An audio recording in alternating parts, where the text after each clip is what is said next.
किया और अनेकों प्रकार का पुण्य किया, तब हमने आपको प्राप्त किया। आप मेरे से सदा पूजनीय हैं।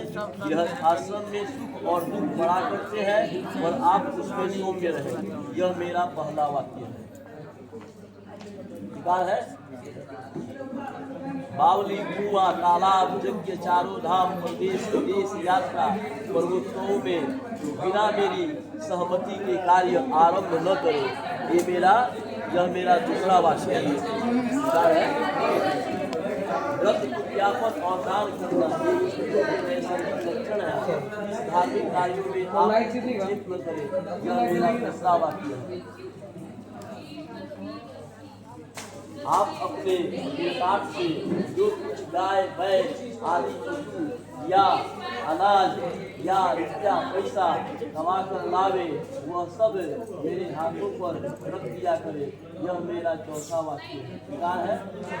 हाथी घोड़ा आदि पशुओं की खरीद या बिक्री बिना मेरी सम्मति के न करे।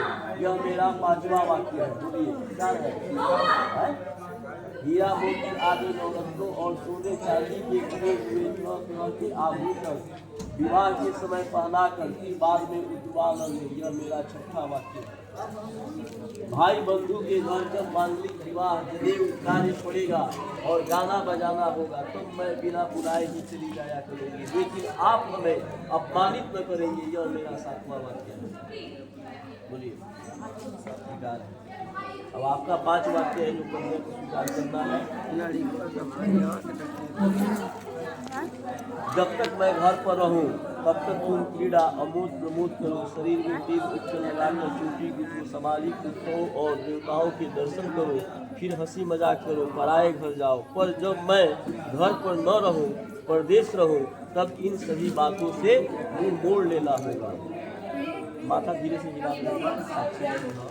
विष्णु, अग्नि, ब्राह्मण, स्वजातीय भाई बंधु और 5वें ध्रुव यानी ध्रुव तारा, यह सब मेरे साक्षी है। हमारे चित्त के अनुकूल चित्त रखना और हमारे वाक्य का उल्लंघन नहीं करना। जो कुछ मैं कहूँ उसको सदा अपने हृदय में रखना।